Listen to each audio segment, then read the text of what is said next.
여러분 안녕하십니까? 여수 MBC 뉴스데스크입니다. 정부가 의과대학 정원을 대폭 늘리기로 한 것으로 알려졌습니다. 하지만 의대 신설이 아닌 기존 대학 정원을 조정하는 방식이 유력한 것으로 알려지면서 전남 지역의 반발이 커지고 있는데요. 지역의 국회의원들은 삭발까지 하며 의대 신설을 강하게 촉구했습니다. 유민호 기자입니다. 지난 2006년부터 3,058명으로 묶인 의과대학 정원. 정부와 여당은 의대 정원을 크게 늘려 제때 치료를 받지 못해 숨지거나 지방에서 서울병원으로 원정을 떠나는 사태를 해결하겠다는 방침입니다. 다만 전남의 오랜 바람인 의대 신설이 아니라 기존 의대 정원을 손보는 안이 유력한 것으로 알려지면서 지역 정치권이 강하게 반발하고 있습니다. 전남 지역 의원들은 연이어 국회에서 기자회견을 열고 의대가 없어 정원이 0명인 전남에 의대를 설치해야 한다고 주장했습니다. 김원희 소병철 의원은 삭발까지 하며 지역의 절박한 의료 현실을 정부가 외면하지 말라고 강조했습니다. 우리 전남 도민들이 헌법상 보장된 의료권을 누리고 있다는 것을 이 정부에서도 실감하게 해주십시오. 절대적으로 의사가 부족하고 그 절대적인 의사 부족 때문에 지역 의료가 붕괴 직전입니다.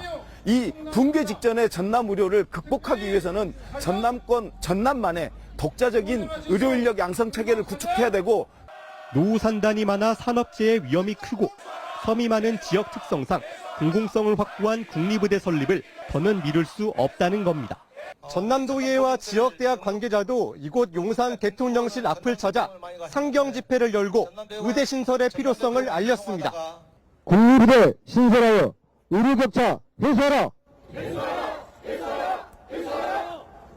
지역민들도 단상에 올라 저마다 겪은 의료격차 어려움을 토로하며 정부의 결단을 촉구하고 나섰습니다. 아직 구체적인 의대 정원 확대폭과 지원 방법은 확정되지 않은 상황입니다. 전남도의회와 지역 정치권은 국립의대 설립 범도민 추진위원회를 출범하고 지속해서 설득과 투쟁을 이어갈 계획입니다. MBC 뉴스 유민호입니다. 전남권 의대 대학병원 설립 범도민 실천연대도 전남 동부권 대학병원 설립을 정부에 요구했습니다. 오늘 전 의원은 성명문을 내고 정부의 의대 정원 증원 방침은 환영하지만 전남 동부권의 열악한 의료 인프라를 고려할 때 여수 대학병원 설립과 순천 의대 설립, 광양 간호대 신설이 필요하다고 밝혔습니다. 전 의원은 김혜재 의원과 여수시 도의원들이 지난 7월 발족한 실천연대로 전남 동부권 의대 유치 활동을 하는 단체입니다. 내일은 여순 사건 75주년입니다. 그동안 진상규명과 희생자 명예회복을 위한 노력들이 일부 성과로 이어지고 있지만 추모 행사 개최의 배경을 둘러싼 미묘한 갈등과 반목은 여전합니다. 김주희 기자가 보도합니다. 한국 현대사의 비극 여순 사건. 지역사회에 아물지 않은 깊은 상처로 남겨진 여순 사건이 발생한 지도 내일로 75주기를 맞았습니다. 반세기가 넘도록 지역사회의 끊임없는 진상규명과 피해자 명예회복 요구에 2년 전 정부는 특별법 제정과 시행으로 화답하는 성과를 거뒀습니다.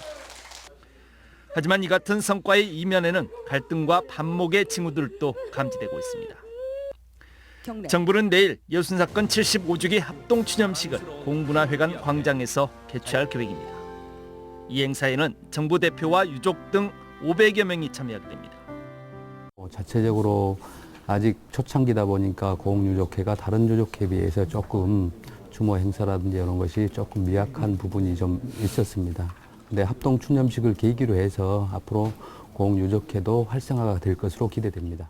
정부 차원의 관련 통합 행사가 개최됨에도 시차를 두고 여수와 광양, 구례 등지에서는 여순 사건 희생자 추념과 위령 행사들이 잇따라 개최됩니다. 동일한 성격의 행사가 전남 동부권 지자체별로 제각각 개최되는 데 대해 의미가 퇴색된 소모적 행사라며 지역사회 내 시선은 그리 곱지 않습니다. 전남도가 진행하고 있는 여순 사건 위령 사업 계획 수립 영역 이후 후속 사업의 추진 주체로 주도권을 놓지 않으려는 유족회별 속내가 저변에 깔린 것 아니냐는 목소리까지 제기되고 있습니다. 지역 정치권에서도 이제는 각 지역별 유족회와 관련 단체들이 그 시작 측면에서 통합의 노력이 필요하다고 지적합니다. 우리 유족회에서 서로 의견이 다르더라도 이 도도한 역사의 흐름을 따라가셔서 함께 해결한다는 소명의식으로 협조해 주시면은 저희는 여순 사건을 역사적으로 올바르게 정립할 수 있을 거라고 확신합니다. 반세기를 훌쩍 넘는 기나긴 세월을 지역사회 내에서 편견과 차별받는 삶을 살아야 했던 여순 사건 유가족들. 오랜 기간 펼쳐왔던 진상규명과 피해자 명예회복을 위한 과정들이 자칫 퇴색하지 않도록 추모 행사부터 화합과 통합을 이뤄내려는 지역별 유가족과 관련 단체들의 노력이 필요하다는 목소리가 설득력을 얻고 있습니다. MBC 뉴스 김주희입니다. 전라남도가 여수 순천 11구 사건 희생자 추념 행사에 맞춰 내일 오전 10시 순천시와 고흥군, 오후 3시에는 여수에서 1분 동안 묵념 사이렌을 울린다고 밝혔습니다. 묵념 사이렌은 여순 사건 희생자들의 넋을 기리고 유족의 아픔을 함께하기 위한 것으로 각 지역 전남도 민방위 경보통제소에서 민방위 사이렌 장비를 활용해 울릴 예정입니다. 순천시 오천그린 광장이 대한민국 우수 도시 숲으로 선정됐습니다. 순천시는 산림청 주관 2023년 녹색도시 우수 사례에서 오천그린 광장이 도시 생태계의 기능을 회복시키고 시민 삶의 질 향상에 기여한 점을 인정받아 우수상을 받았다고 밝혔습니다. 시는 이번 수상까지 이어지면서 정원박람회 성공 개최에 더해 명실상부한 정원도시로서의 위상을 더욱 높이는 계기가 될 것으로 기대하고 있습니다.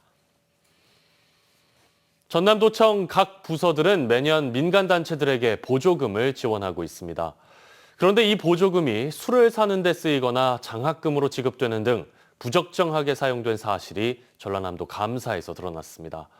전라남도 역시 관리 감독 책임에서 자유롭지 않아 보입니다. 박종호 기자의 보도입니다. 전남의 한 대학입니다. 전라남도는 이 대학에 지난 2021년부터 2년 동안 3억 4천여만 원의 보조금을 지원했습니다. 특성화고 졸업자들의 선취업 후 진학과정 지원 사업 명목입니다. 그런데 이 대학은 보조금 가운데 1,200만 원을 성적 장학금으로 지급했습니다. 장학금 등 현금성 지출 경비는 지방 보조금으로 쓸 수 없다는 규정을 어기고 부적정하게 보조금을 집행한 겁니다. 문제는 없다라고 생각을 한 것 같아요. 근데 이제 저희가 이제 보조금에서 어떤 조금 현금성 지출이 안 되는 부분을 좀 대학에서 못할 것 같거든요. 전라남도의 감사에서 이 같은 민간 보조금 부적정 사용 사실이 무더기로 적발됐습니다. 전라남도의 한 부서는 최근 3년간 호국 순례 등 행사 지원 명목으로 3억 8,290만 원을 보조금으로 지원했습니다. 하지만 일부 보조 사업자가 보조금을 주류 구입비로 지출하는 등 부적정하게 사용했지만 감사가 진행될 때까지 해당 부서는 아무런 조치도 취하지 않았습니다. 국고 보조금 반납 업무를 제대로 이행하지 않은 사례도 적발됐습니다. 전남도청 2개 부서는 후계 농업 경영인 교육 등을 지원 관리하며 국비 진행 잔액 등은 사업이 완료된 이후 다음 해에 반납해야 하지만 검사가 이루어질 때까지 이를 지키지 않았습니다. 시정 5건인데 여기는 이제 재정상 1억 한 4,200만 원 정도 회수 등 포함해서 재정상 시정 요구를 좀 저희가 하였습니다. 전남도 감사관실이 지난 2020년부터 2022년까지 민간단체 보조 사업에 대한 적정성 여부를 감사한 결과 12건의 위법 부당 사항이 확인됐습니다. 전라남도는 민간 보조금이 제대로 집행되고 있는지, 보조 사업자는 보조금을 제대로 운영하는지 관리 감독을 강화하기로 했습니다. MBC 뉴스 박종호입니다. 고흥 거금도 적대봉이 국가 생태 탐방로로 지정됐습니다.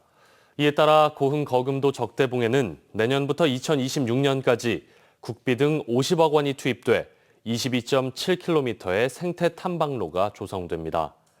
한편 환경부는 고흥 거금도 적대봉을 포함해 전북 고창군 람사르 운곡 습지와 진주시 나불천 등 7곳을 국가 생태 탐방로로 신규 지정했습니다.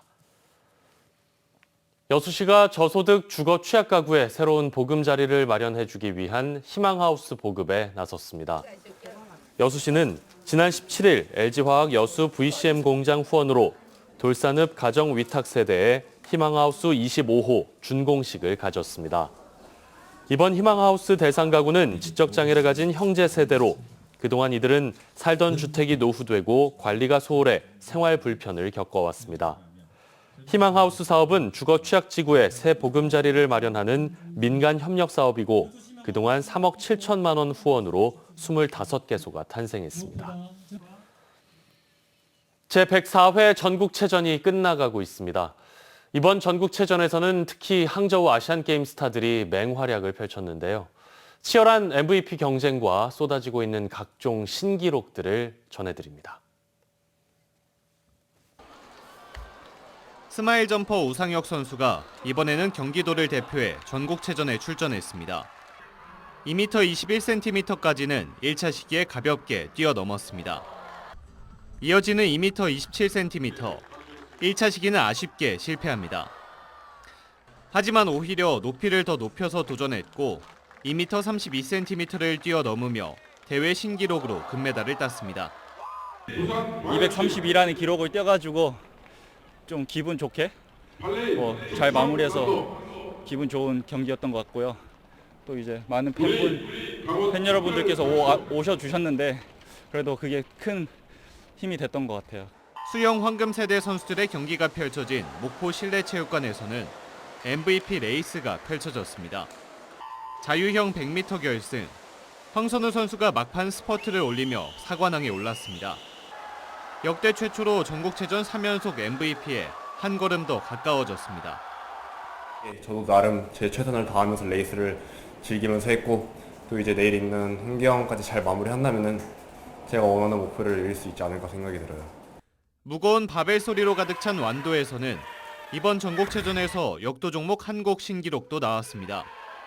13년 만에 아시안게임에서 금메달을 딴 신예 박혜정 선수가 용상 170kg을 들어 올리며 한국 신기록 달성과 함께 1위를 차지했습니다.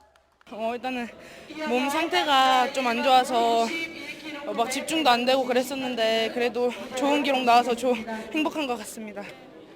선수들의 신기록 도전과 각 종목별 결승전까지 치열한 경기는 전국체전 마지막 날인 19일까지 이어집니다. MBC 뉴스 최다운입니다. 여수시청 직장운동경기부도 전국체전에서 선전하고 있습니다.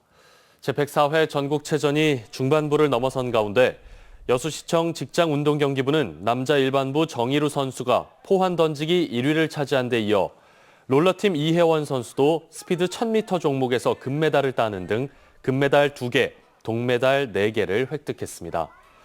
여수시는 이들 선수 외에도 육상과 롤러, 요트 종목에서도 추가로 메달 소식이 예상된다며 선수들의 선전을 기대했습니다. 내일 전남 동부 지역은 대체로 흐린 가운데 오후부터 5에서 20mm 안팎의 비가 내리겠습니다. 모레 아침 비가 그친 뒤에는 기온이 떨어져 춥겠습니다. 내일 최저 기온은 11도에서 16도, 낮 최고 기온은 23도에서 25도로 큰 일교차를 보이겠습니다.